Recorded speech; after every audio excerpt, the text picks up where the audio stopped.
headset on and listen to the pilot and all that type of stuff. So you'll probably like My that. next door neighbor, he's got. Hello.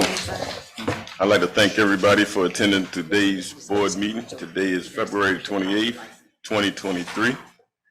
At this time, I'd like to get this meeting called to order. Beverly. Good morning. Thank you, Mr. Chairman, CAT Board of Directors. Director Emerson.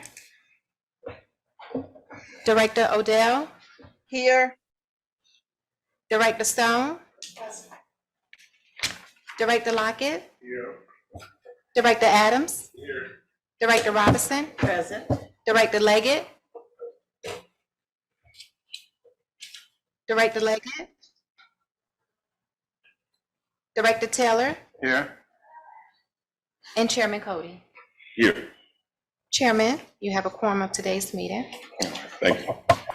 All right, now we'd like to get approval of the agenda for the day. Beverly, can you do the roll call?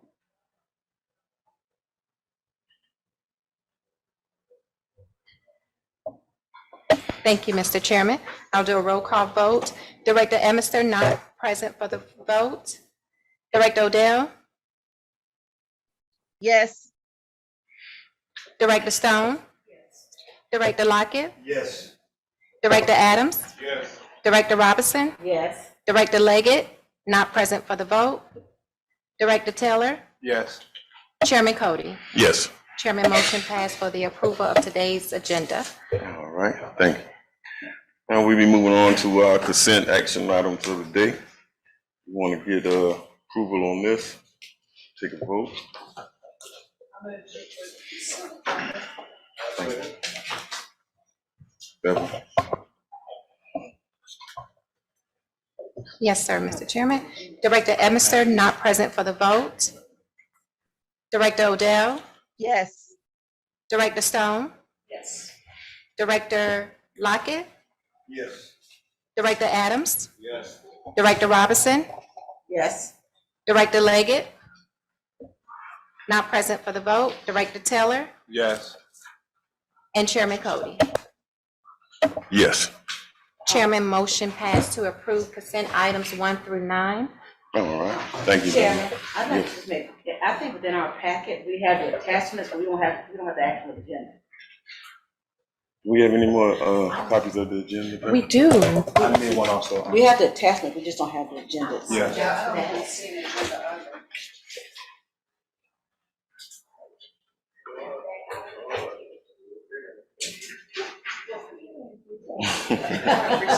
I guess. The agenda will help. We have a lot of paper, but we didn't have We didn't have the main one. Thank you. Thank you. Thank you.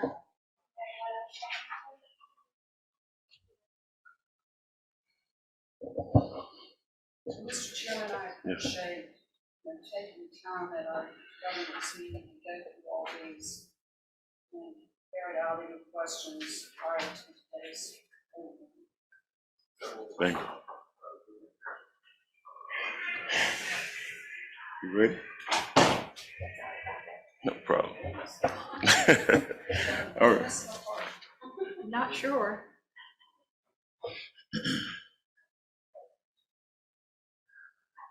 All right. Looks like we don't have any individual action items. Before we go into Executive Director's report, I'd like to wish everyone a very happy Black History Month.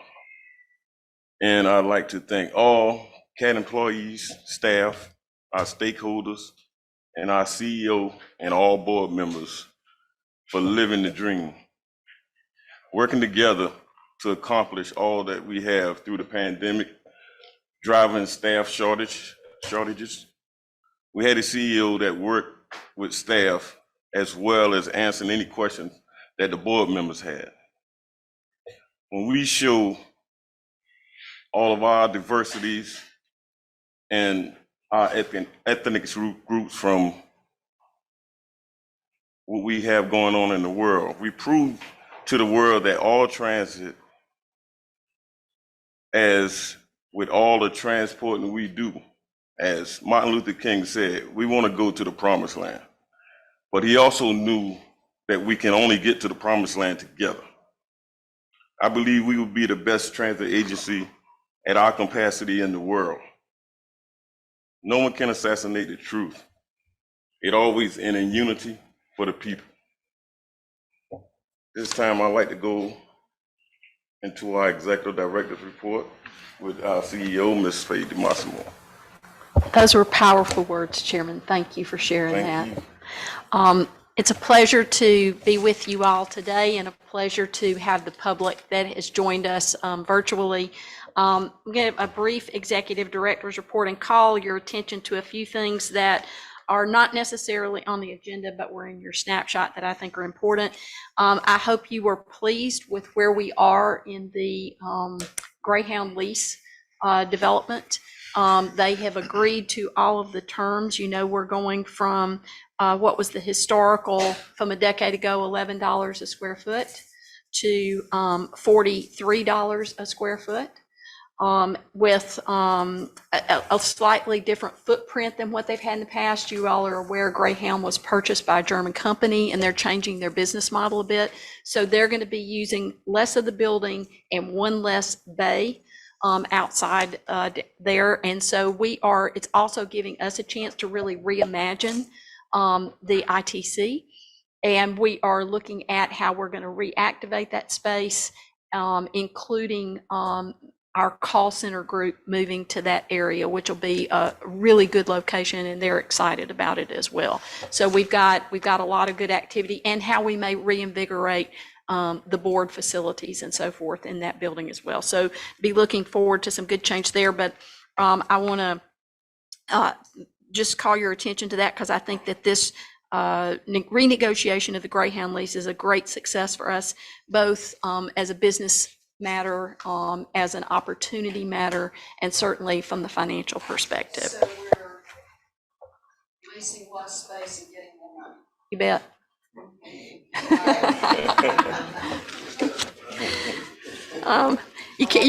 You can't beat that, right?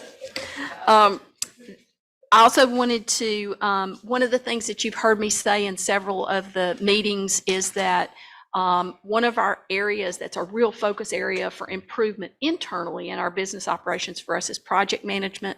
I want to thank all of the chiefs and Ms. Dumas as Chief of Staff and Board Administrator for the work that has been done in developing a project management plan and a project management process. So not only will we follow common practice and best management practice in that regard, but anybody who's working for us, contractors, consultants, and so forth, it'll be a common platform for how we manage projects successfully to completion, on budget, on schedule. And those are essential tools to have. And so you'll be seeing that coming forward. And I wanted to brag a little bit about all the fine work that the team has done to bring that to fruition. The website redesign you'll be hearing a little bit about. Ms. Cutter interviewed this past week 4 finalists for the HR manager position, and there's 4 individuals, and now we're bringing forward 2 finalists. So that very key and important position will be filled soon. You saw some of the other key hires that we put in snapshot this week, and one I told Director Taylor I knew he was especially, I could hear him saying yay even as I was hitting send on the snapshot. Alexander Gill joined us as the marine mechanic. We've certainly talked a lot about the need for preventive maintenance and marine mechanic and making sure that this new equipment that we're bringing on board and the efforts that we're making now to keep the vessels going until we take delivery of those, how important that is. He's an 11-year Army veteran, and his expertise is in preventive maintenance. So again, that was another one that we were really glad to call out. And I also mentioned Ambria Berksteiner. She will be starting with us later in March. What an impressive young talent. Holds degrees in math and industrial engineering from Spelman and Auburn University, and is a 5th generation Savanian. Just exactly again, a remarkable young talent, and exactly the kind of, folk that we want to be attracting to CAT. They want to commit to the community, they want to bring their best expertise, and they want to help us take ourselves to that world-class transit system that the chairman just spoke of. Also wanted to mention, you've got focus groups coming up on March the 8th and 9th. Beverly has been working with you to secure times with you for that. Those are going to be really important parts of the in-depth sort of nuts and bolts conversation we're going to be having with each of you, soliciting your input and opinions around the master transit plan. And of course, in the March meeting, we'll be going over that broadly at the actual regular board meeting in detail, both for the development of the comprehensive operational analysis and the master transit plan. And we're also spending a lot of time right now still on triennial review prep. We're making sure that we're ready for that. So with that said, that's really the executive director's report, and we can move on to service delivery. Yes. 8th and 9th. Some of the commissioners will be in Atlanta for legislative breakfast. Mhm. I will actually be in DC and I'll have Curtis Cooper. Mhm.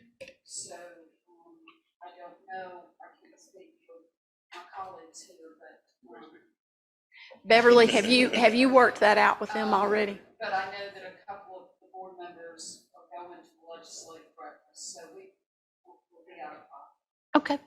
Beverly, have you worked that out with them yet? Okay. Well, we will make sure. Thank you so much for calling that to our attention, and we'll work that out. Thank you. Okay. Yeah, they all will be virtual, so you don't have, but Traveling, that's still difficult. Absolutely. Well, we'll work out a time that is mutually agreeable for everyone. So, but thank you for sharing that.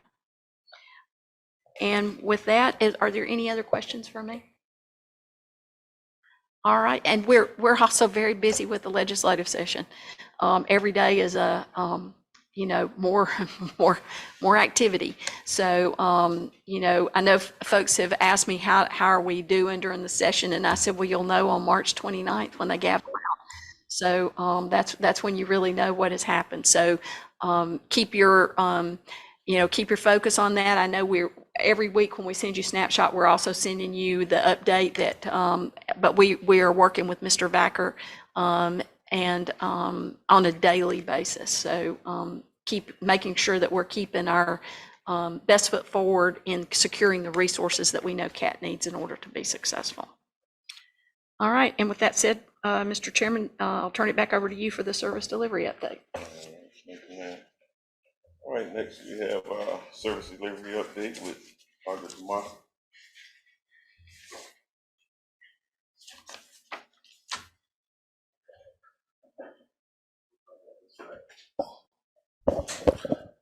All right. Good morning.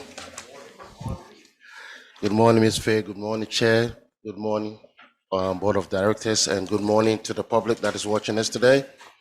I am very happy to inform our patrons and shareholders that the direction that CAT is going, we will be successful.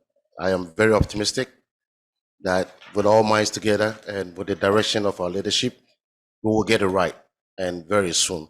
And the public will know about how good we are on time with good vehicles, all clean up, customer service, drivers smiling and picking people up. We'll get there. All right, so today I will make it brief and short.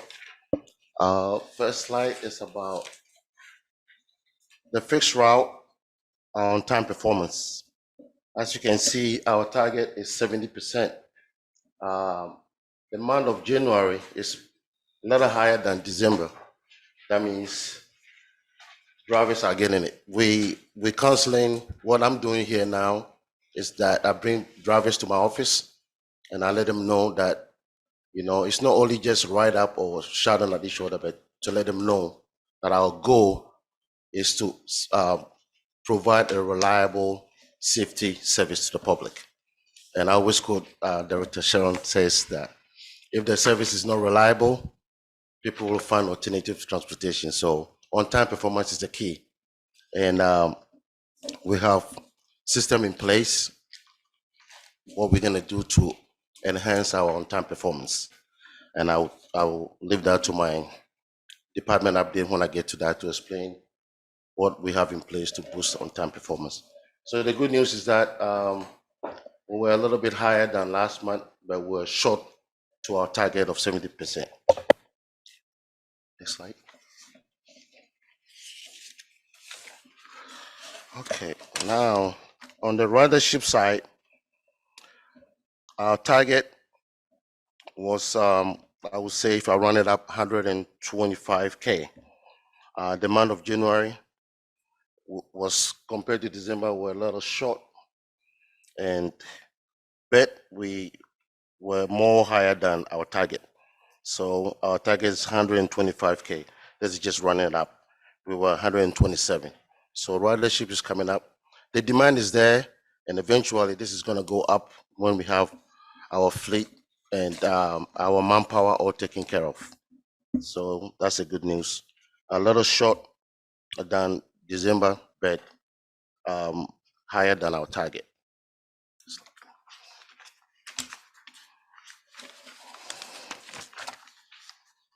On the paratransit side, as you can see, 5 folks here all exceeded the 93% target. But overall, we were 91%. We were still short to our 93%, but very close. But if you can see all these drivers, I'm not going to call them all their names, but for time purposes, they all exceeded the 93% target. So eventually, like I said, we have new paratransit electric vehicles coming in, and some of the drivers are complaining about the fleet breakdown and they can't get on to their target point on time. All this is going to go away when we have new vehicles and very reliable to get to the point. Yes, ma'am.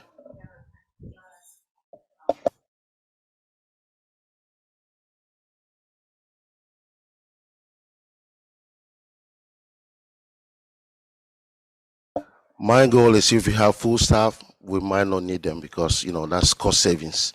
And we're relying on outside entity, and we can't count on them too much. But right now we don't have a choice because we're short-handed. But my goal is that when we have full staff, eventually we might get rid of that temporary contract. Because I was looking at the back of your report, and they had 108 scheduled trips, and the actual trips was 93. Now, to me, that seemed like a low number.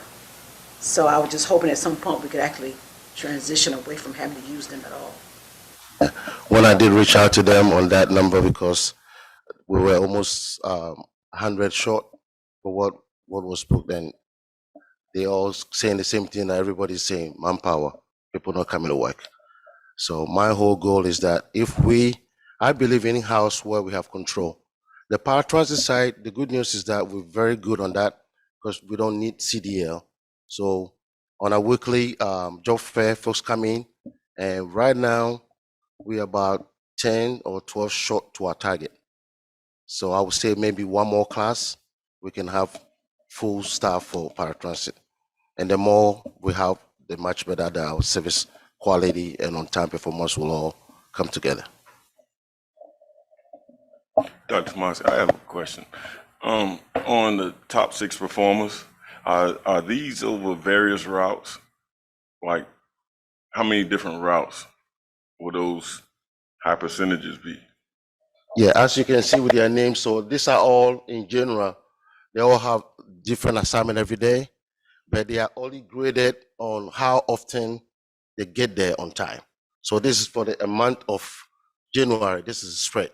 So if let's say Nicole Lloyd, from that month, all assignment that he's given is always there on time.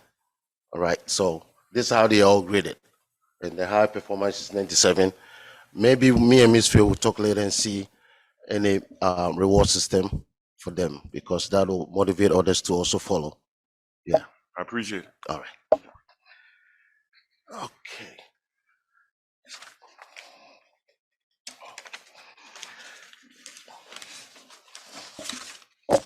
Now on the ridership side, still paratransit. On the ridership side, as you can see, when we're close to our target, but not quite. But the good news is that it was higher than December. Like I said, the demand is there. If we can get these two things together, our vehicles and our full staff, paratransit will have a very, very good place. It's much easier maintain and manage than fixed route. Like I said, getting people to come in is the most easiest on the paratransit side. You don't need a CDL.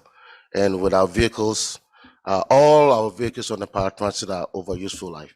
Yes, Director Stone, you have a question?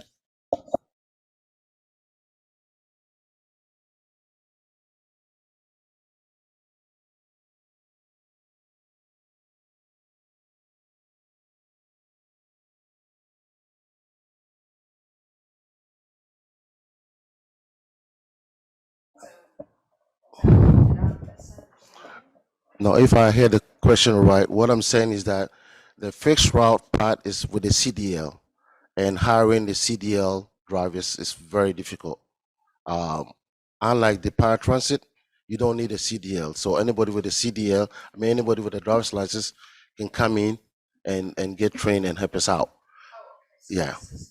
This is just ridership. Yes. So this very page is ridership, and it's about paratransit ridership. Okay, but again, I guess my question is, we were at one point really trying to get as many paratransit riders as humanly possible to fixed routes because of the greater cost of paratransit. So I'm looking at this and I'm hearing you say you want to increase paratransit. So I'm trying to understand what I missed. I don't know, Director Stone, as we sit today, I don't know that I would say we're encouraging or discouraging. What we're trying to do right now is to meet the needs as they present themselves. And you're right that when we can accommodate one of those trips or encourage those trips to take advantage of a fixed route service that is available and can provide what they need, then we absolutely do that. I think one of the things that you're going to see as the master transit plan recommendations are coming out, and we are more system driven and a little less of the traditional sort of fixed route with corresponding paratransit service, which has been traditional for many transit systems in the country. It's been part of the federal requirements and so forth. And we're in that transformation moment, in large part driven by sort of the post-COVID environment, operator shortages, the development and emergence of microtransit as a solution. And I think you're going to see a package of solutions presented as a part of the master transit plan that takes into account fixed para/microtransit, and then other types of, whether that's express or whatever, that's put together in a way that can efficiently and effectively, which is what I know our aim is let's get as many people that need transit and want transit to be able to have access to it with the right product that provides it most efficiently, most effectively. And I think you're going to see more of that in our master transit plan. And also to clarify that, for what you were saying is true. Most institutions across America, we encourage people on paratransit that are eligible to ride fixed route to go to fixed route. Where I came from, we even have a training, and we have the same system here where we train riders on paratransit that are eligible to use fixed route. So the more people that can leave paratransit to go to fixed route, the much better it is. Yeah. But my question was that employment, getting the manpower is much easier. Yeah. All right. Okay. Yeah, the ridership is higher because, like you see, if you compare that to last month, it's quite high than December. So yeah, that means we're doing good. That's the point. All right. Good. Next slide, please. Now, this is, you might all see 000 and ask why. Why is the month of November, December, and January, why is this zero? Why aren't people using online services to book paratransit rides? And I talked to the communication department. It was an technical issue. It's an IT problem, which is solved now. So the month of next report, you're gonna see all those numbers very high. Yeah, I really encourage that, and I think we should campaign to the public and encourage them to use online. It frees just people calling the call center with all high call volume if they can go online and book a ride. So I said technology that we have it is now upgraded. It's much better. So encourage the public to, if they can go online and book a paratransit ride. It's much convenient, it's easy, and that will also help us reduce the number of calls that comes to our call center.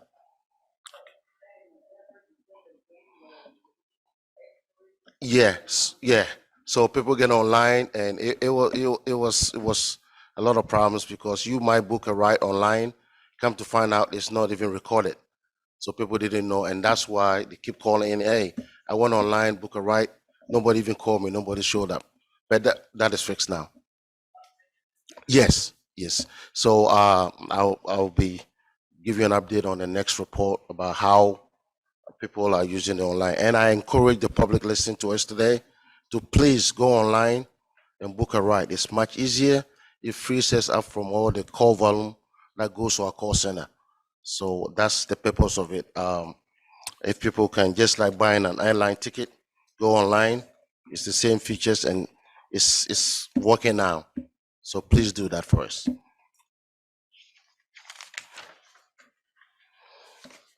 All right, now we on the marine services. The month of January, we exceeded our target ridership for the marine. We run on 2 ferries, and this is good news. If you can keep this trend up, which I think we will, the demand is there, and this is not even factoring in any bars bridge. When we do a bars bridge, ridership count is not on this data. This is purely people riding our ferries for the month of January. So that's a very high number. Anytime you can exceed a target, it's a good thing. So this was a very good one.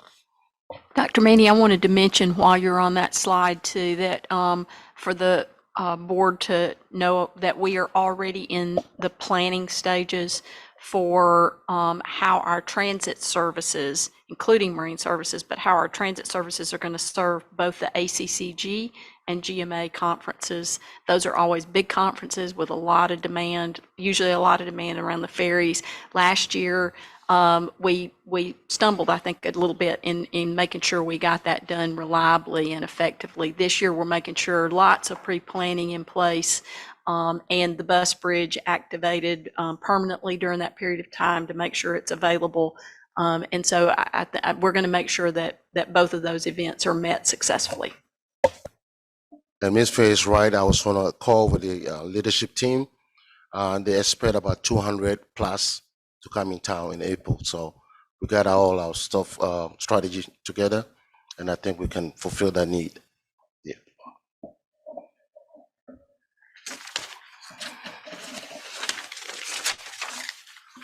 The maintenance, and Dr. Robinson made me a good professor to educate you all on what this means.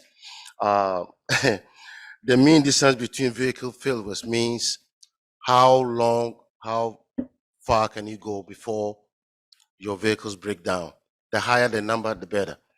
As you can see, our target is 1,200. The national average, according to FTA, is 14K. But even all our old beat up buses, we're still doing good. The month of November was a little lower compared to December, but that's almost about 17,000 miles before our vehicles get swapped or replaced. So the shop maintenance team, kudos to them, they're doing a wonderful job.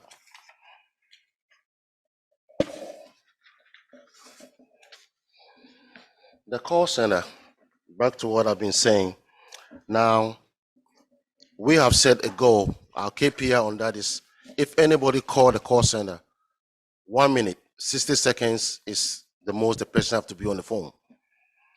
Now, the month of January was 101. That means it's over our target of 60 seconds. And this is partly because of the cat tracker, bus coming in late, unscheduled paratransit, rights. If all this is not working, guess what? They're all gonna call in the call center. I've been saying this and I emphasize greatly on it, that online booking and all this stuff is good, because if people are standing at the bus stop and the bus don't show up, they have a tracker and the tracker is saying the bus is going to be there 2 minutes, and 2 minutes past 10 minutes, no bus show up. Guess what they're going to do? They will call the call center. So these are all the stuff in place that if everything is working, the volume of calls coming to the call center will reduce, and therefore people will not be on hold longer than 60 seconds. So our tracker, the cat tracker, is also fixed. There was a few buses that were not connecting with our web base and our credit points. Right now they're all working.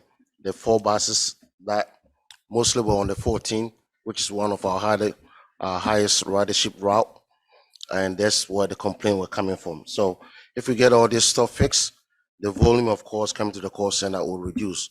The less calls coming, the much effective, efficient we can serve our customers.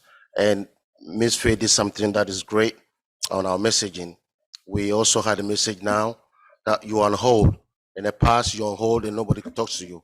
Now there's a mechanism that will tell you you're on hold for this amount of time and for this reason. So this makes the public aware. Just like everywhere you call, you're a nursing call, or this call is going to be about 10, 15 minutes. We have that now. So the public is also happy. Any means of communication is good to the public. People are stranded at bus stops and the bus don't show up. Of course, frustration, and they call and the language is always different because they're frustrated. So we're doing everything of our ability on the cat tracker. If that is working and if it's effective, and I'm looking at my phone and it's telling me 1 minute the bus is going to be there and the bus shows up, why would I call the call center? You know, so this is all the stuff that we're working strongly on. Public transit is just not the bus traveling. It's a lot of mechanism all put in place to make it effective. So we'll get this right, and next month I'll be happy to report much better wait time and the volume of calls coming in. I look at this compared to 2022, these numbers look terrible for 2023. Yeah, they look like they tripled. So in 2022, did we have the cat tracker at that time? I wasn't here, but I will say I can get back to you on that to see what was 2022 again in October. So if anybody here can, but I will make sure I find that data and share that with you. Because again, if the numbers we're seeing now has to do with the cat tracker, then I'm saying maybe that's not an effective tool. Something, because these numbers, like some cases, tripled. Dr. Robinson, let me I know the comms team has worked with the cat tracker. So Ariel, you want to talk about that a little bit? So the cat tracker is launched in September of last year. Right. And then it's been kind of updating, the servicing in October, and the servicing update on cat tracker for time as well. So it's not actually the cat tracker itself. It's about how we're managing the cat I tracker. think that has a lot to do with it. There was a bit of confusion too, and Ariel, you can correct me, but I think this is right. There was a bit of confusion too when people were downloading the app. They were getting the old app and didn't recognize that they needed to be downloading the new app, and then it wasn't working, and that was creating issues. And so we really had to do a real push from the comm side to make sure that folk understood that when they went to the app store, you needed to be sure you were selecting the correct app. And so we had to work with, it was Google and who else? Google and Apple to actually take the old app down. It seems like that should be an easy thing, and it was not. So, but it's down now, and with the cat tracker in place, we've actually been getting really positive feedback from folks on the cat tracker app now. But I think you're correct that I think those numbers show some, growing pains, if you will. Well, December wasn't that bad, but. Yeah. All right. Next slide. Incoming calls. So this is the volume of calls that comes in, and if you can see it, January, the volume of calls that came in is higher than the month of December. Again, it ties up to what I've been saying, that if buses are late and if customers are not that certified or can't have any means of communication, they will call the call center. These are all issues related to how are we on time, how our buses showing up, and if they don't, a customer will call the call center. If we do all this right, the volume of calls coming into the call center will reduce tremendously. And so I encourage that the public should be patient. We're working very hard to get all our car tracker running. We get all our Wi-Fi, cellular connections with the buses. It's all been upgraded. And then if this is all in place, customers are certified, they will not call the call center. So you can tell from the volume, the more calls come in, that means, yes, Director.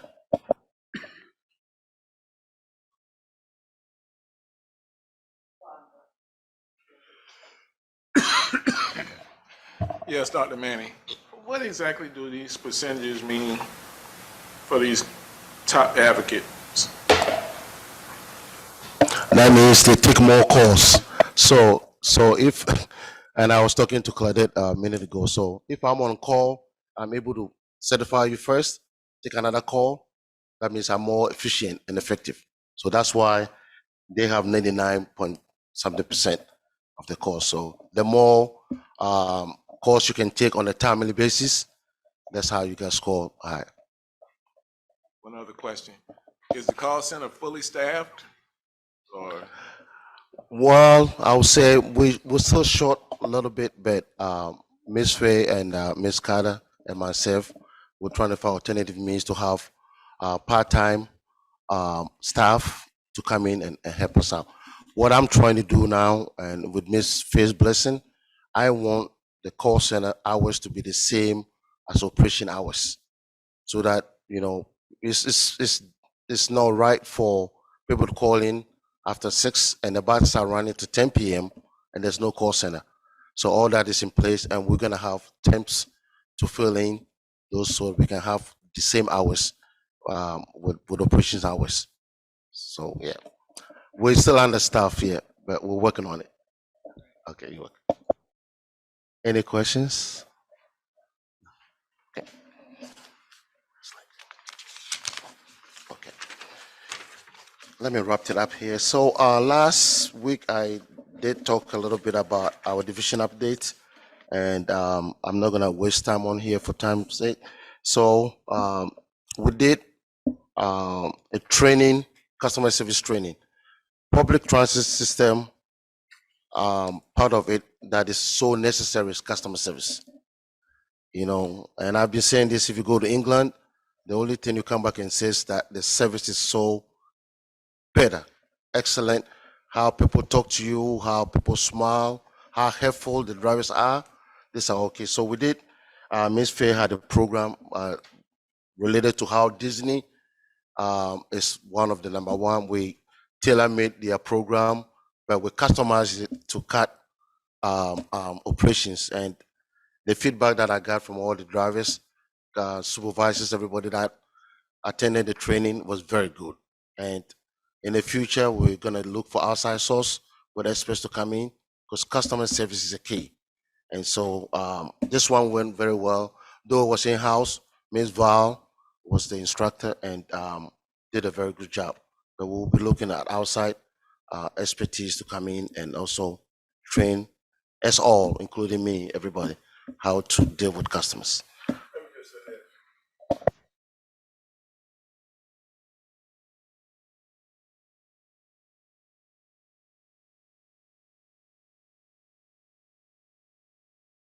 And I quite agree with you. Customer service is a key. The second point is the management union. So in the past, they just have safety meeting. I changed that direction. Rather than the committee will meet and discuss about any safety issues. If we find one, then we will do a mandatory training. So our last meeting, we found out that the wheelchairs were not properly secured, and also we have a safety issue where there's a panic, anything that is we call a COVID switch. Most of the drivers don't even remember what that is. So our next training, we're going to train them all to know in case of any emergency what to do to communicate with us without anybody even knowing it, and how to secure wheelchairs. So that is coming up, I think, next month or March. Yeah, we're still in February, right? Yeah, next month. The operations division, I have a proposal that I've want to structure the whole department, and Ms. Faye, anytime I get to this, I feel bad because Ms. Faye won my proposal ASAP. And I hope next time I'll be proud to tell you what implementations of that proposal has been in place. It's a good proposal because we're going to have a bus communication center, just like the airport have, and we'll have means to communicate with our drivers and have them leave on time. We can talk to them without anybody even hearing it. So when the proposal is ready, I will send it to Ms. Faye, and she may share it with you, board members. Georgia Power, the next one on my item. We are very happy that Georgia Power is working with us. They are ahead of time. I just don't want the electric vehicles to get here, and now we're going to think about, oh, how do we put all this stuff in place? I want all the infrastructure to be ready, so when the buses come, day one, they'll be back to revenue line. So Georgia Power came in and decided where they're going to put all the charging system for our electric vehicles. So they are ahead of the game, which is good. The next one is the video surveillance on our buses. We did talk to our insurance companies. They provided us 2 vendors that I've already talked to them. And we also have TSI. So we're going to have 3 different systems on our buses, and we get to choose which one is best for CAT. And we're all going to have access to monitor all these 3 vendors to see who has the best quality cameras on our fleet. I want to be sure and mention on that, just for, because this is a public discussion, that anything that's infrastructure like that, we can do pilots and so forth and try things out. When it comes time to procurement, we will follow a proper procurement in terms of selecting that that vendor and that product. So just wanted to be sure that that was clear from the comments. Thank you, Ms. Faye. Yeah, we're going to go through procurement. Yes, sir. Will they just be on fixed route buses, or will they also be on paratransit? Good question. So the last vendor I talked to, that's from our insurance company, they recommend they will extend it to paratransit. The other 2 is only fixed route, but this vendor, that's my last vendor that I talked to, they want to provide 2 more vehicles on paratransit because they have a different system that works well with paratransit. So yes, we're going to have 2 paratransit pilot video surveillance on our vehicles. Yeah. Any questions? Okay, it looks like I'm taking too much time. And the last thing is that the drug and alcohol tests that we did, the audit came out right. Audit is good in a way that it helps you to do what you didn't do. And I have learned a lot from this audit, and we have had so many stuff that we weren't doing. We have got it right. So that was a good news also. And with that, if no any other questions, I will end my presentation. Okay. Thank you, Dr. All right. Thank you all. Great presentation. Next, we will have on planning and infrastructure development update, our CEO, Mr. Martin. Very good. Excuse me, Chairman. Yes. Before we move forward, I would like to commend everybody in this room, speaking as a client, Chadwick. I've been here about 6 months now. And in order to put the pieces together, I see it from a client standpoint and a director's standpoint. And the improvement is just through the roof from last July up until now. And so the numbers don't tell the real story of the people that are out there doing the job. The effort is there. You'll never have perfection, but as long as you have people who are caring with effort, we'll be fine. The other day I was visiting my mom and a paratransit vehicle rolled up, dropped someone off. There was a lady in a rollator sitting there waiting, but that wasn't her vehicle. In the past, that vehicle would have just pulled off. Driver got on the radio and asked how long it would be before her bus came. It's not that the bus showed up, it's the fact that he cared enough to tell her when the bus was showing up.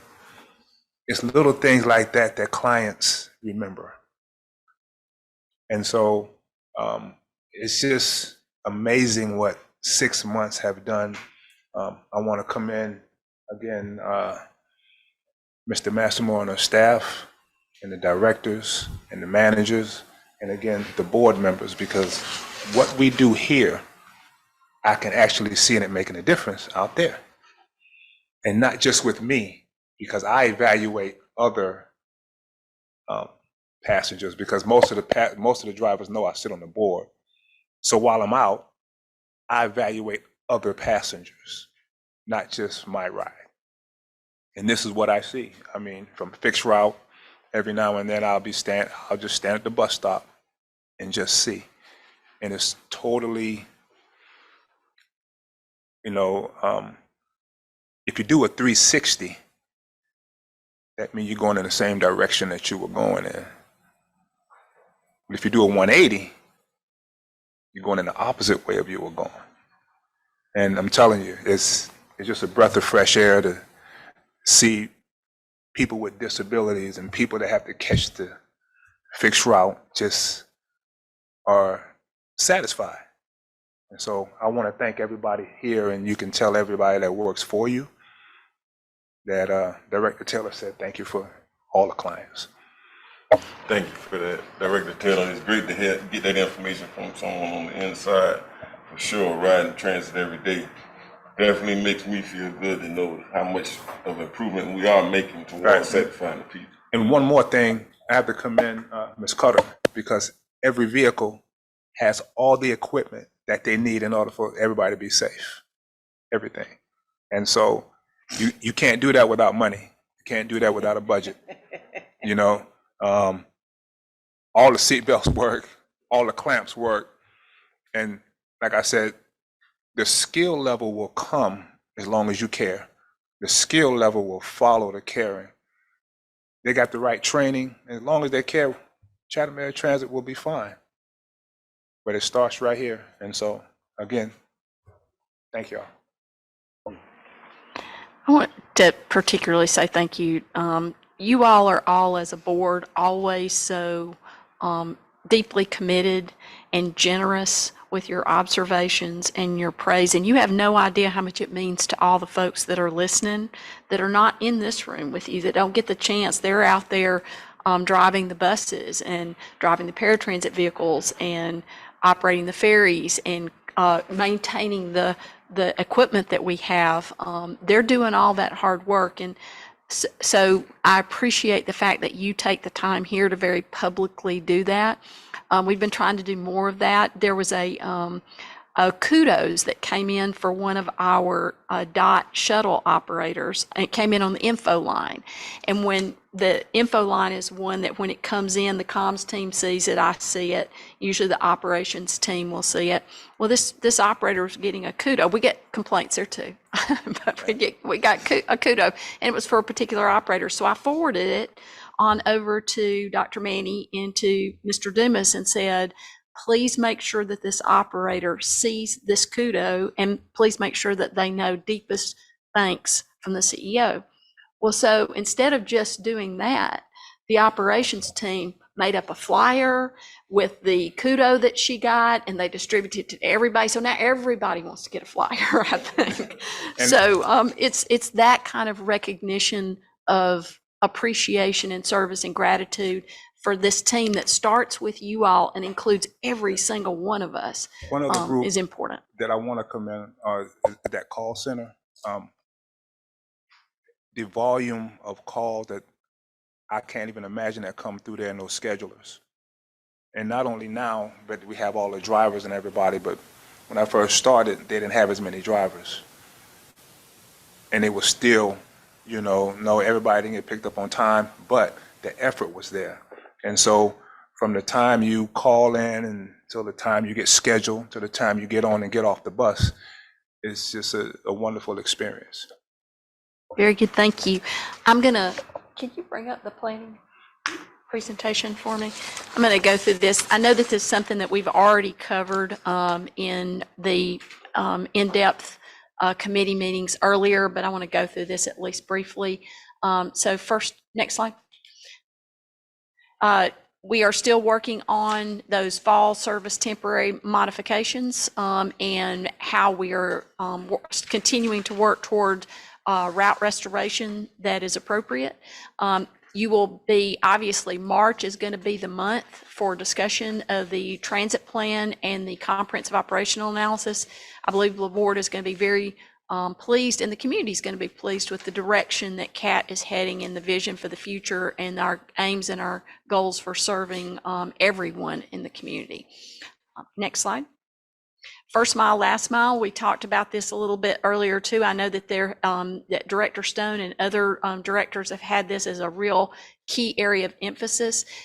We noted that there was a previous initiative that really had not fully gone through a procurement process and so forth. So we're looking at routes 20 and 11 and the use of our areas of persistent poverty and route restoration grants to be able to bring forward a pilot of first mile, last mile. It would be completed under our existing service mod, so we wouldn't have to accomplish it through a separate a regulatory initiative, and then it would be done in collaboration with our master plan and all those other efforts. So we are excited to continue to bring you monthly updates about that as we move that forward. Next slide.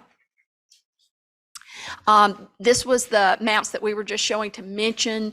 Those are just simply showing the locations of Garden City and Port Wentworth within Chatham County, but it was to bring up the fact that we are getting very close. We should be having a ribbon cutting on the Garden City service expansion very soon, and then we should be presenting hopefully around April to the Port Wentworth City Council on what a service expansion there can look like as well.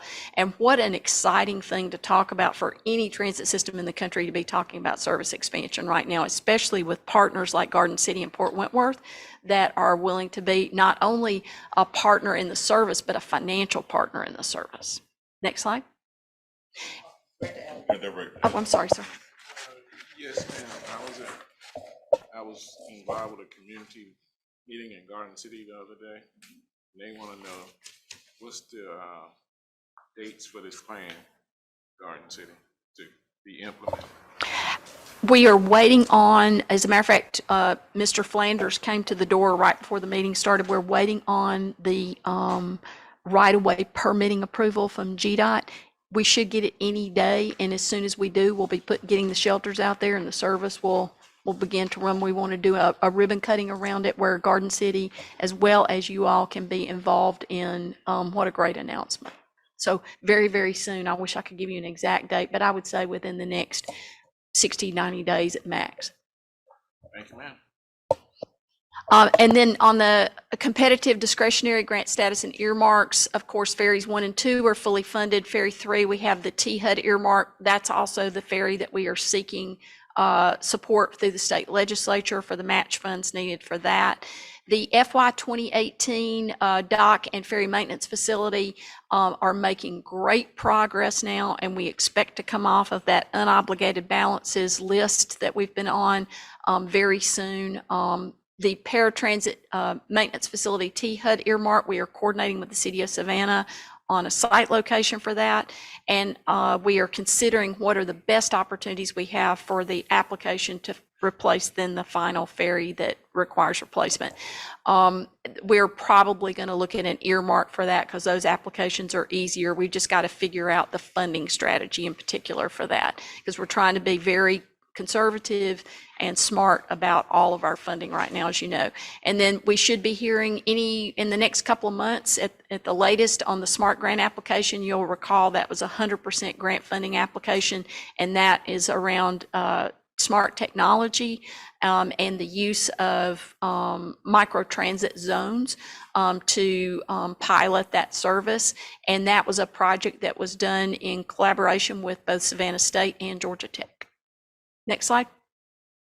And one thing I want to add to the end of this report that I neglected when I was in the executive director's report is a brief report from comms, and I think we're going to give you a brief update on St. Patrick's Day.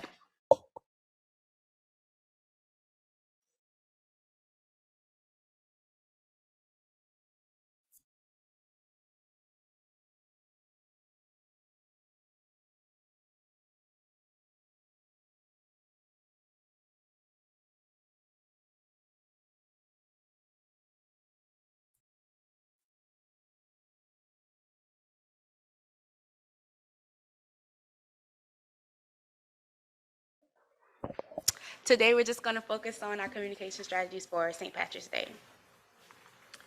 So one of the big things that we learned from in the committee meetings was that we were going to be charging a $5 fee for the Port Wentworth shuttle.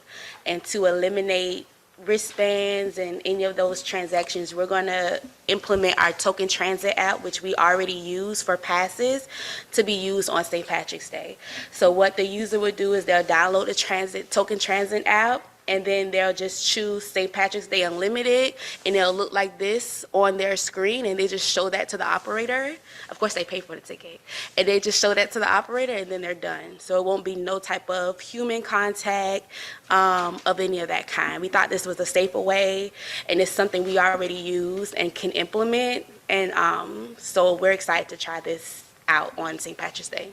In the past would be a 24-hour pass for them to come, get on the bus to go downtown, and then get back on the bus to get to Port Wentworth again.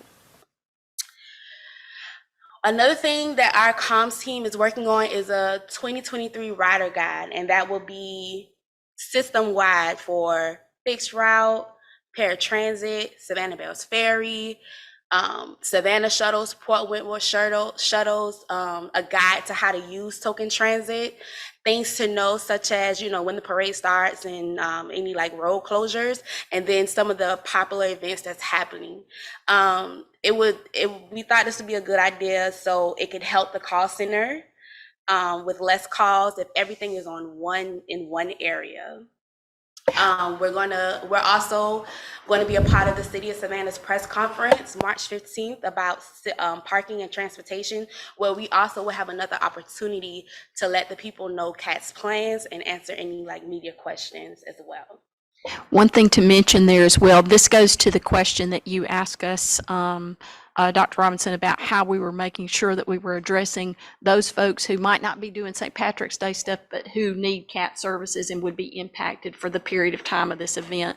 And so we wanted to have a very robust communications initiative so that people can plan. If people know something's going to impact what would be their normal in the course of a day, then they can go ahead and plan around that. So this is part of the effort to answer the question that you had asked us during committees. All right, thank you all.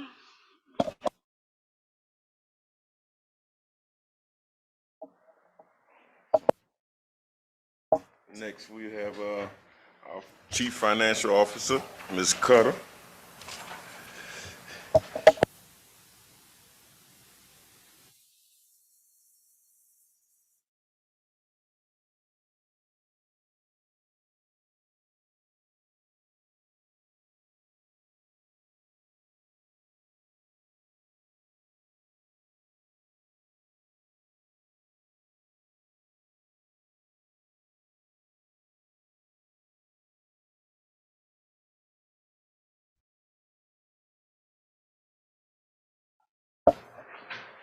That was not addressed during governance.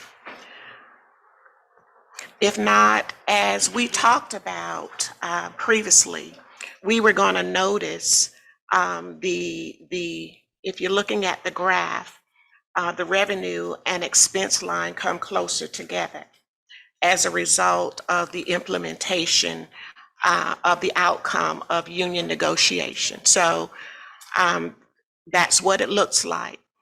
If you look further, you will see that gap, the yellow, the gold, and the blue line. That tells us we have monies there, savings, to cover us through the end of the year. Next slide, please. Okay, revenue by category. Our largest, of course, is the special district tax that comes from our taxpayers, and also paratransit, which is 100% funded by Chatham County. One thing I want to remind the board, we can only do as much as our revenue allows us to do. We have a lot of good projects in front of us, but they're going to be contingent upon the revenue streams that are approved through the legislature, through our partners, city, county, and agencies. However, during the FY24 budget process, we're going to keep in mind the priorities as set by this board. And those priorities will be addressed financially first. So we have a lot to look forward to, but just wanted to remind the board that it's all contingent upon our availability to afford all of these projects. I think, yes, we do have a reserve, a healthy reserve right now, and we don't want to pick it apart where we get back in the place we were financially. We want to remain wholesome and healthy in the provision of excellence in public transit. So I'm gonna get off my soapbox. We just have to watch the money. Ms. Cutter, one thing I wanted to mention, because I think the board will be interested in it, and I don't know that we've reported on it in detail much up until this date. We mentioned it briefly, but in that grants sector that you're showing up there, we do have a new funding source this year, and that is the Georgia Transit Trust Fund allocation formula that we worked very closely with GDOT to accomplish. You'll recall those are funds that are sourced through ride-hail fee collection in the state, and there has never been an allocation formula to make those available broadly through the state. They've largely stayed, almost entirely stayed in the Atlanta region, and just been directed there just uniformly. So we started working with the Georgia Department of Transportation about 8 months ago, and they advocated for an allocation formula that benefits all transit systems in the state, but also very much benefits CAT. So we're actually in the application process right now. You do have to apply to draw down your allocation. We're in the process, so that will be a new funding source for us. And then there was also some limited revenue, but nonetheless revenue that is recurring, but we had not drawn it down for several years.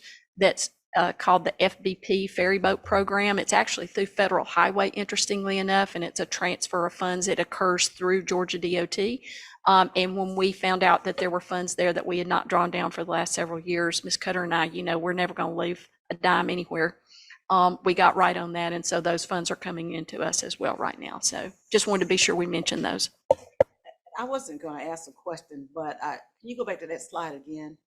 When I looked at that percentage of grants, my question is that sustainable or it could change? It looks good. That representation is sustainable. Those are pretty much formula grant dollars that we get every year to support grant public transit operations. So that is sustainable. However, we are looking for more, particularly on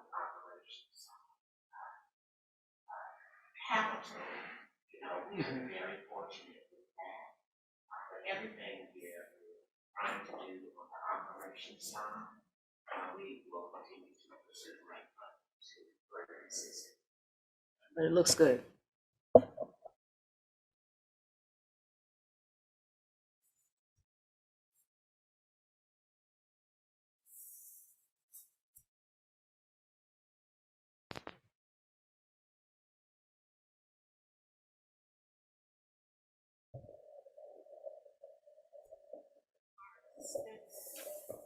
Our expense, you know, that pretty much doesn't change with the major expenditure categories. Reflect investment in our human resources through salaries and wages, and of course, benefits. Our cash receipts for the month are itemized. The ending cash balance at the end of January was $9,533,304.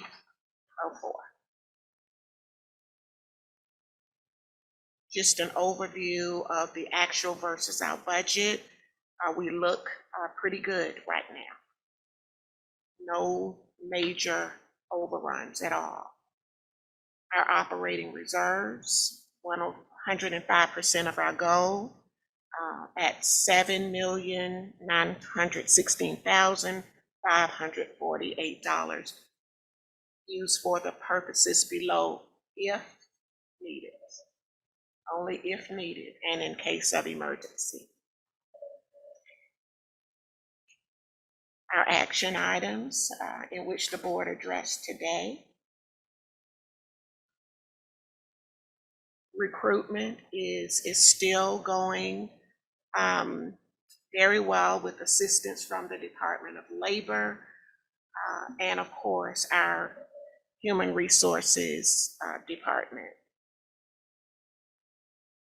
Onboarding for the month of January, 6 positions in the division as presented in the table.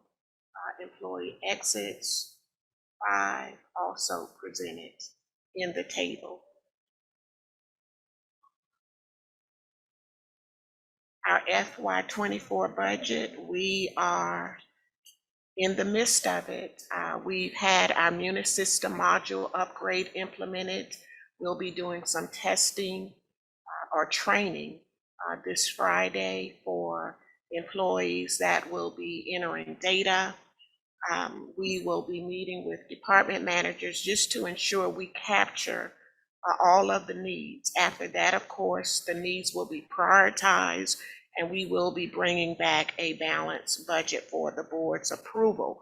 Prior to that, we will be presenting a workshop just outlining the various different components of the FY24 with the board, and then bringing back board feedback and incorporating that feedback into the budget document. And I do thank you. And I wanted to say, staff really appreciates the support of the board. We appreciate your questions. It helps to guide us and only make us better. And as we talked about earlier this year, it's not staff, just staff, and it's not board and just board. It's staff and board, and that's what brings excellence in public transportation. And we do thank you. Thank you, Ms. Cutter. And I want to say that for us to be the best transit agency in the world, it's a compliment for you to be one of the very best CFOs we can have. And I thank you for all the hard work you and your team do for keeping us straight. Oh, yeah. Thank you for protecting the money. Protect it. Chairman, Yes, Dr. Roberts. I just want to make a comment. Director Stone earlier on talked about how well we cover the items on the consent agenda when we in our meetings prior to this meeting. But I wanted to comment as far as the number of trees that we're killing. I'm just thinking that since we get it in such in-depth, do we have to have it attached to the, I mean, this is a lot of paper. So, I think we get it electronically and we get it, you know, we get to see it and talk about it. I'm just making a suggestion that maybe perhaps we want to consider the amount of paperwork that you guys are producing for us. I think that's an excellent suggestion and really fits in much more with a Grow Green thought process, right? So appreciate that, Dr. Robinson, and we will make that change.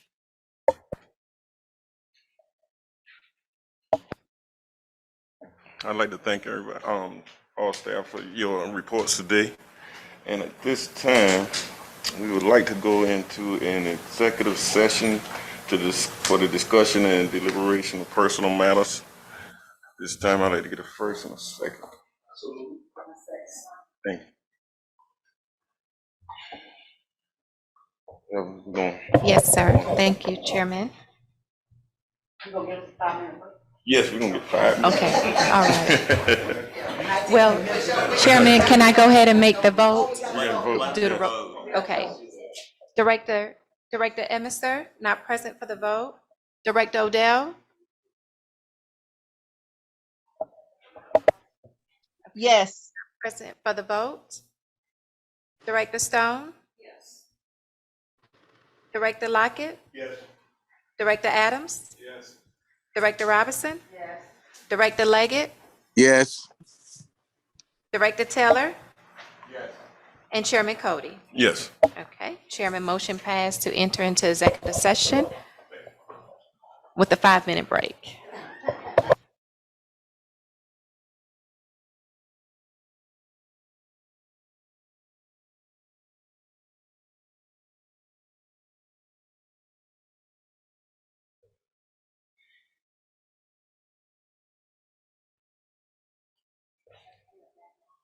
All right, thank you. Welcome everyone back to our board meeting on February 28, 2023. I'd like to say that there were no votes or actions taken while we was in executive session. This time, we don't have any old or new business. I'd like to adjourn this meeting at this time. Thank you.